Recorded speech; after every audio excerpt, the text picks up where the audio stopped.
ఎందిరయ్యా ఏం చేస్తానా ఏదో సామాన్లు hey guys, welcome back to our channel. So ఈ వీడియోలో మనం ముచ్చట ఏంటిదంటే మనకు రెస్ట్ తీసుకోవడానికి కొంచెం టైం దొరికింది అనమాట. సర్లే రెస్ట్ తీసుకుందాం అనుకుంటే మావాడు ఉన్న చోట ఉండక దారా సామాన్లు కొని ఎదుగుతుంది అని చెప్పి మళ్ళీ సఫారీకి పట్టుకొని వచ్చిండు. సఫారీకి ఉన్న మావాడికి మంచి అనుబంధం ఉంది బ్రో.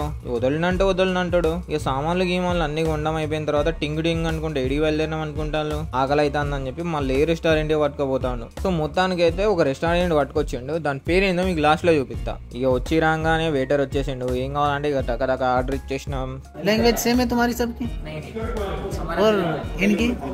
ओह माशाल्लाह। और ये चाचा चाचा है माशाल्लाह। ఇక ఆర్డర్ తీసుకున్న ఒక 20 minutes తర్వాత మొత్తం పట్టుకొని వచ్చిండు భయ. సో ఫైనల్ గా అయితే మనం ఫ్రైడ్ రైస్ ఆర్డర్ ఇచ్చినాం. అన్న వాళ్ళకి బీఫ్ కర్రీ ఉన్న పరోటాలు ఆర్డర్ ఇచ్చుకున్నారు. మా వాడు వేసాలు చూడండి, ఒక సొంత తినొచ్చు ఫోకు మళ్ళీ కథలు.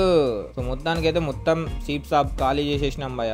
బిల్ వచ్చేసింది. ఏదో మనం కడతామన్నట్టు తీసుకొని మా వాడి చేతికి ఇచ్చేయడమే లాస్ట్ కి. రెస్టారెంట్ పేరు లాస్ట్ కి చెప్తా అన్నా కదా. సో మనం వచ్చిన రెస్టారెంట్ పేరు బచ్చికా అన్నమాట. టేస్ట్ విషయానికి వస్తే పర్లేదు, మంచిగానే ఉంది. ఫైనల్ గా బచ్చికాకి బాయ్ చెప్పేసి మనం మన రూమ్ లోకి బయలుదేరిపోయినాం.